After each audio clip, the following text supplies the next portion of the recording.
Ubillus, quien ha sido ministro de Salud hasta en 2 oportunidades diferentes. Queremos conocer su opinión sobre las consideraciones que han llevado a esta norma, su eficacia y si tiene o no fundamento. Doctor Ugarte, muy buenos días y bienvenido a RPP. Muy buenos días, Fernando. Muy buenos días, Carlos. Gracias por la invitación. Buenos días, doctor. ¿Cómo está? Sí, bueno, como ha escuchado usted, desde mañana estamos prohibidos de ir a las playas. Ese es un tema que se ha discutido en otros países y con el cual ha tenido que ver usted cuando ha sido ministro de Salud. ¿Cuál es su opinión sobre esta restricción genérica durante 2 días, mañana y pasado, de acceso a las playas? La verdad yo creo que es exagerada y poco coherente, ¿no? Es exagerada porque casi se está volviendo a decir Lima es el Perú. Es decir, se vio lo que sucedió en Aguadulce y a partir de eso se ha dispuesto una medida para todo el litoral peruano. ¿Qué tendría que ver Aguadulce con las playas de Lambayeque o las playas de Barranca o de otras? Yo creo que no se está tomando la proporción de las medidas, que fue una práctica justamente durante todo el verano pasado y los meses siguientes en plena segunda ola. Recordemos que se clasificó las provincias de acuerdo al riesgo y de acuerdo a eso se definió toque de queda, aforos, uso de playas o no. Pero no se puede hacer una generalización que no está sustentada en evidencia, ¿no es cierto? Aparte de considerar que las playas son espacios abiertos donde el riesgo de contagio es bastante menor, pero aún así es recomendable que haya un control en el aforo de las playas y creo que eso es lo que se debiera hacer de acuerdo a los niveles de riesgo, es decir, de acuerdo a las provincias, y no asumir una medida general que además, como digo, es incoherente. Pero, doctor, porque si así fuese, ¿por qué el próximo fin de semana tendría que ser diferente? Claro, doctor, a ver, en concreto, ¿existe alguna evidencia de tipo científica que justifique una medida de esta naturaleza? No hablemos únicamente del hecho de que, en fin, efectivamente, se ha priorizado el tema de Lima para tomarlo como un ejemplo y ya trasladarlo a todo el país. Pero desde el punto de vista científico, que es algo muy importante también para tener información veraz, ¿hay data que justifique, ¿no?, o que diga efectivamente cerramos las playas y se reducen los contagios? A ver, lo que hay evidencia es que el no mantener el distanciamiento social es una ocasión de propiciar contagio. Eso es indiscutible, pero en las playas hay que tomar en cuenta justamente los aforos y además que están en condiciones de espacio abierto, con viento, por lo tanto dispersión del virus y dispersión del riesgo, ¿no es cierto?, minimización del riesgo. Hay menos riesgo, por ejemplo, que un restaurante, donde está permitido quitarse la mascarilla para comer o tomarse un cóctel o lo que fuere. Y en cuanto a asistencia de personas, es similar a los centros comerciales, donde se determina el aforo. Claro, se podría decir, no hay forma de controlar el aforo en las playas. Yo diría que eso no es tan cierto, ¿no? Si es factible impedir que entren a las playas, a los que llegan de afuera, ¿no? Porque a los que viven en las playas no les afecta en nada, pero el limitar el acceso es igual que limitar el acceso a los centros comerciales, y aún así en afluencias masivas, como en el caso de Navidad, por ejemplo, se ha podido regular de acuerdo a las normas establecidas. Entonces, yo creo que lo que falta es más bien regulación del acceso a las playas y no una norma genérica para situaciones completamente diferentes a lo largo del litoral peruano, para este fin de semana, que plantea la pregunta: ¿y qué va a pasar el siguiente fin de semana? ¿La gente va a poder asistir a las playas o también se va a cerrar durante todo el verano? Y creo que eso sería negativo, ¿no? Doctor Ugarte, usted ha formulado la tesis de que hay una proyección de experiencias limeñas al conjunto de nuestro territorio.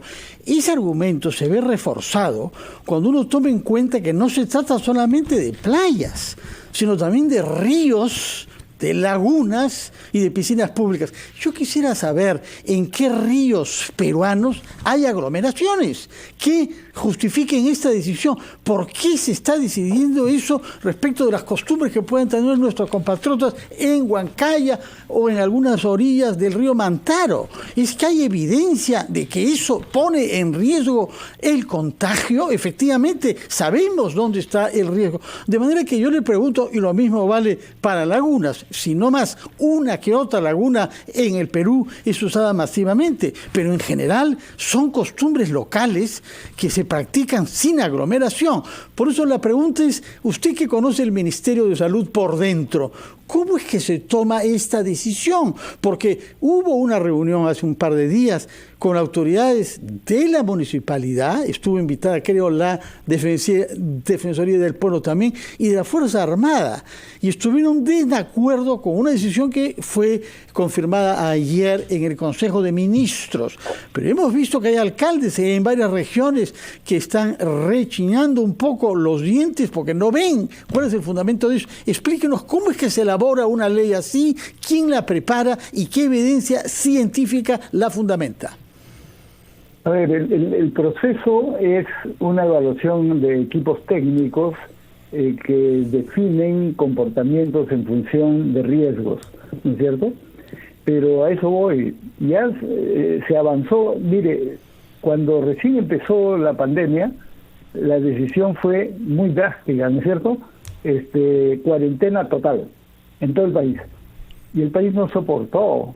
Eso ya se demostró, y la gente termina incumpliendo. Todas esas migraciones masivas de Lima hacia regiones demostró que no se podía porque las condiciones de trabajo, del empleo informal cotidiano no lo permitían.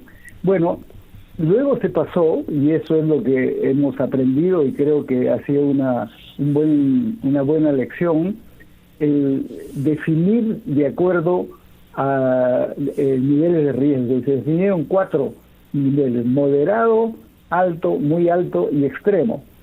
Actualmente la gran mayoría de provincias están moderados, y solo 10 u 11 están en riesgo alto. No hay ninguna de muy alto ni extremo. Entonces, ¿por qué vamos a generalizar una medida que podría ser entendida en determinadas condiciones de riesgo extremo a todas las provincias?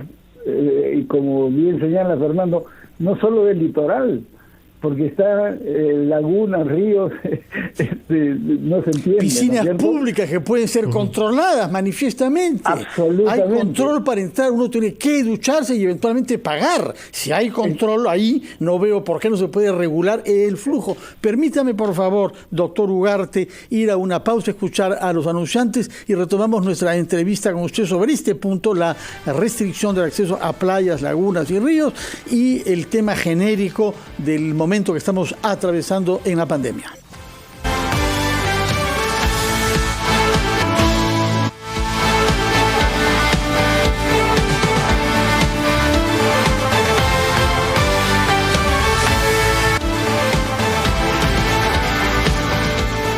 Seguimos en Ampliación de Noticias por RPP, la voz de todo el Perú. Estamos conversando con el ex ministro de Salud, Óscar Ugarte, hablando justamente de las medidas que se han dictado con relación a las playas de nuestro país estos días de descanso, 31 de diciembre y 1 de enero. Creo que tenía una respuesta pendiente, Fernando, el doctor Ugarte. No, simplemente adelantamos que pondríamos esto en el contexto de la pandemia y de la situación del Omicron. Adelante, Carlos. Muy bien. Doctor Ugarte, hay un tema también que genera mucha controversia y dudas. Hay evidentemente aquí, a su criterio, una contradicción entre lo que se dispone con relación a las playas, que son zonas abiertas y, como usted ha dicho, no hay una posibilidad alta de riesgo, con relación a otros espacios que sí generan riesgo. Estamos hablando, por supuesto, de centros comerciales, restaurantes, en donde la gente comparte en espacios cerrados, ¿no? Es cierto, hay ventanas abiertas, pero son espacios cerrados, sin mascarilla, ¿cierto? Y a una distancia que puede generar justamente esta posibilidad de contagio. Entonces, bajo esa premisa, bajo ese criterio, ¿cuál es su análisis sobre esta, diremos, contraposición, esta contradicción que hay entre dos criterios utilizados con relación a las zonas en las cuales la gente se congrega? Bueno, lo que decía, ¿no? Que creo que hay incoherencia en adopción de unas medidas respecto de otras, porque ha faltado, Carlos, mencionar que ya vienen los partidos de las eliminatorias y va a haber la presión para que el estadio esté lleno, ¿no es cierto? ¿Qué se va a hacer? Porque ya se autorizó el uso de los estadios, incluso en situaciones anteriores. Entonces... Y en donde veíamos a mucha gente sin mascarilla también. Además, la gente grita, salta, etc. Creo que hay que retomar lo que ha sido un aprendizaje adecuado, esto de determinar los niveles de medidas restrictivas en función de los niveles de riesgo. Y si bien el Ministerio sigue definiendo cuáles son de riesgo moderado, que es la gran mayoría, cuáles de riesgo alto, que son muy pocas, y no hay ninguna en riesgo muy alto o extremo, sin embargo no se sacan las consecuencias de eso y se adoptan medidas generalizadas y ahí se muestra claramente la incoherencia. Yo creo que hay que retomar con calma las medidas que sean más adecuadas. Todos sabemos que hay el riesgo de una tercera ola, sabemos que tenemos ya al Omicron acá y que hay una velocidad extraordinaria de diseminación por parte de esta variante del COVID-19, pero aún en ese contexto debemos mantener los criterios racionales, ¿no es cierto? Eso sin mencionar lo que ya varios sectores vienen diciendo del punto del impacto económico negativo en determinadas zonas por el turismo. Escuchábamos a comerciantes o empresarios en Huanchaco, por ejemplo. Entonces, efectivamente, ¿qué tiene que ver Agua Dulce necesariamente con Huanchaco, no es cierto? Pero creo que lo racional sería adoptar los criterios que el Ministerio ha venido utilizando y las decisiones políticas, porque una cosa pueden ser los criterios técnicos y otra cosa la decisión política, que está un poco presionada por determinados actores que dicen cerremos, y no necesariamente es así, ¿no? Yo creo que además hay otros aspectos que deben ser evaluados en esta situación, y ya se ha hablado de cómo continuar con la vacunación y eso está muy bien. Hay que durante el próximo año avanzar. Doctor Ugarte, a propósito, haciendo un paralelo con lo que está pasando en los Estados Unidos, donde ya se ha recomendado, por ejemplo, para el tema del confinamiento de una persona que ha dado positivo pero que no tiene síntomas, que es un asintomático, 5 días de aislamiento, más, y si no presentan síntomas, como decía, en los próximos 5 días usar doble mascarilla y continuar con sus labores. ¿Usted cree que eso se podría adaptar en nuestro país? Ya estamos a 2 años de la pandemia. ¿Se puede, a su criterio, acortar el confinamiento de una persona que ha dado positivo pero que no presenta síntomas? Yo creo que sí, pero esto tiene que ver con la aplicación de pruebas en forma masiva, porque alguien que es asintomático, ¿cómo se descubre que está con el virus? ¿No es cierto? En Estados Unidos lo pueden hacer porque están haciendo masivamente. Pero aquí, como ya había un reporte periodístico días atrás, se ha reducido la adquisición de pruebas diagnósticas, y esto es muy serio. De acuerdo a esa información, que es muy objetiva, en el periodo del expresidente Vizcarra se gastaban 12 millones mensuales en compra de pruebas. En el periodo del presidente Sagasti subió a 20 millones mensuales y actualmente se está gastando 5 millones, es decir, la cuarta parte. ¿Cómo se va a detectar claramente quién es portador del virus siendo asintomático? Para ponernos en el caso de la pregunta, ¿no es cierto? Aquí lo que se descubre son los sintomáticos, pero sí creo que viendo la evolución como se viene dando incluso con la variante Delta y también con la variante Omicron, es probable que lo que antes se decía, esta restricción de 2 semanas de cuarentena, podría reducirse, ¿no? Y yo creo que eso ayudaría mucho a la ¿reducirse al nivel que se está estableciendo en los Estados Unidos o que se recomienda en Estados Unidos? Bueno, eso puede evaluarse, ¿no?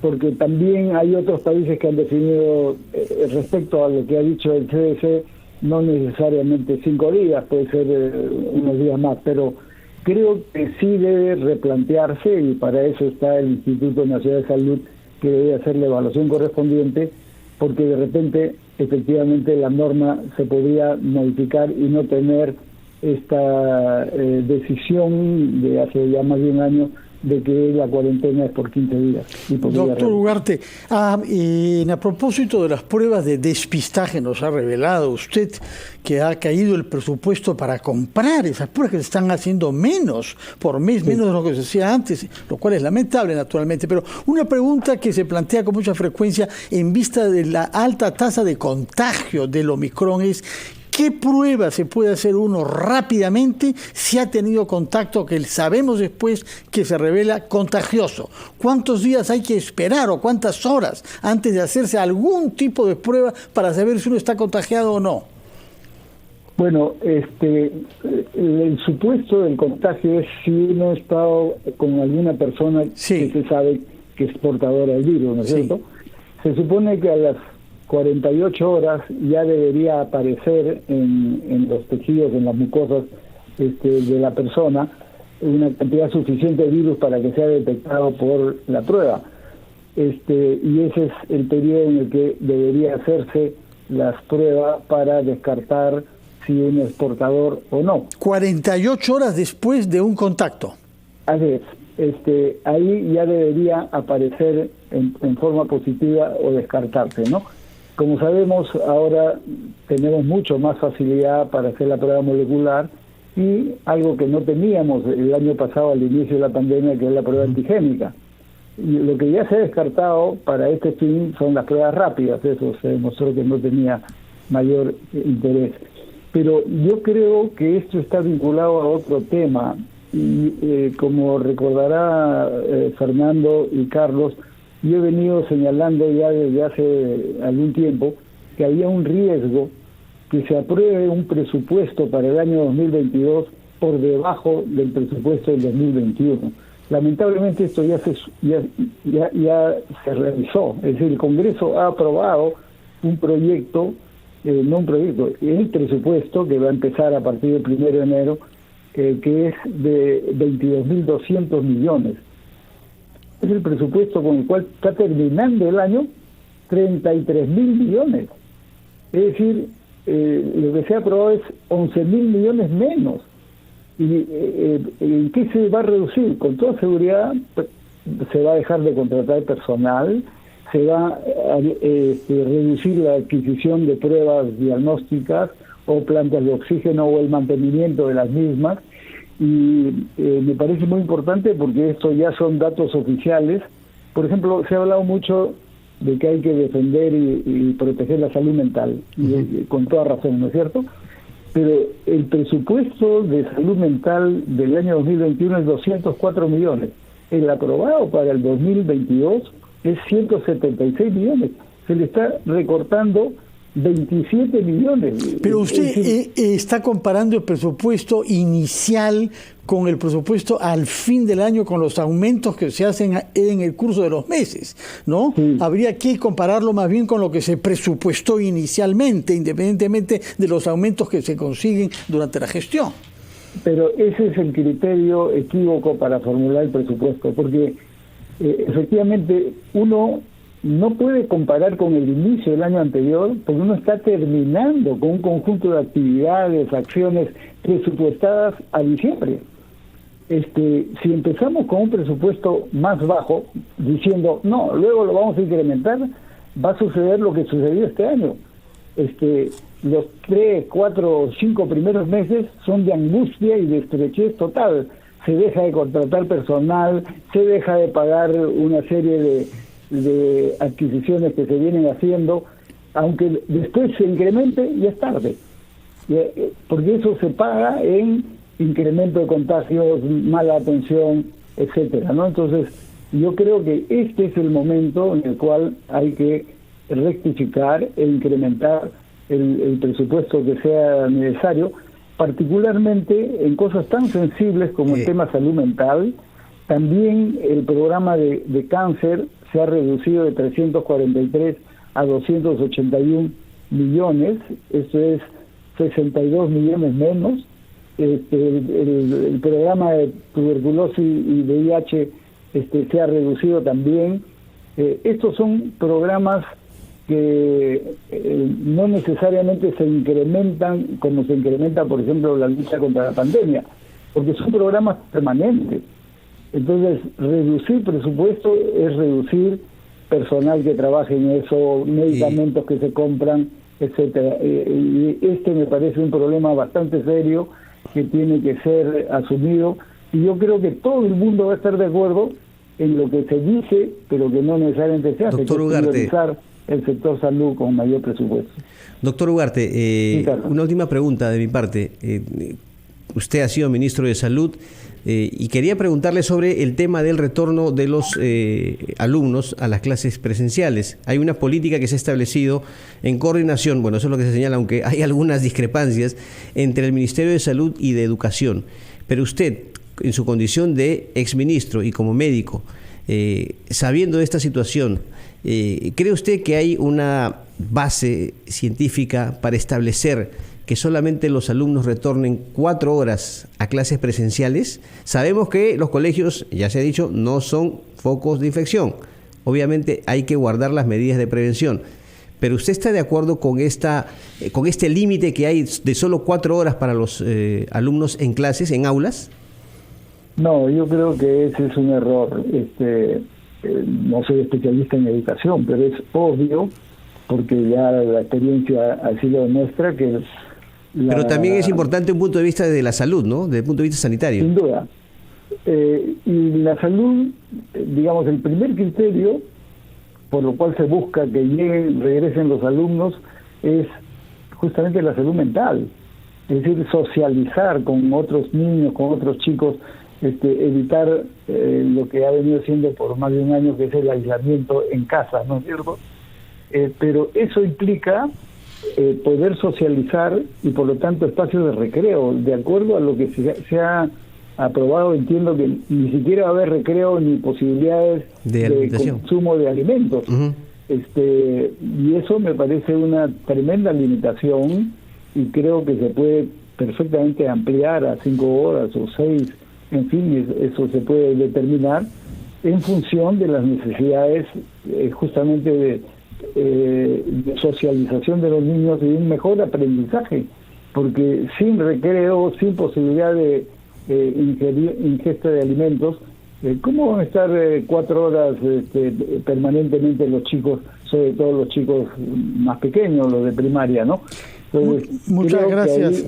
Hay que hacer una modificación. Sí, sobre todo que ayer escuché decir al viceministro Rosell, que fue viceministro con usted también, me parece recordar, que la norma viene de la época antes del actual gobierno, cuando el ministro era usted. Esta norma restringiendo a 4 horas, yo no sé si está informado usted sobre eso. No. Acuérdese que lo que se planteó fue retomar, sobre todo en las zonas rurales donde hay menos conectividad, ¿no es cierto?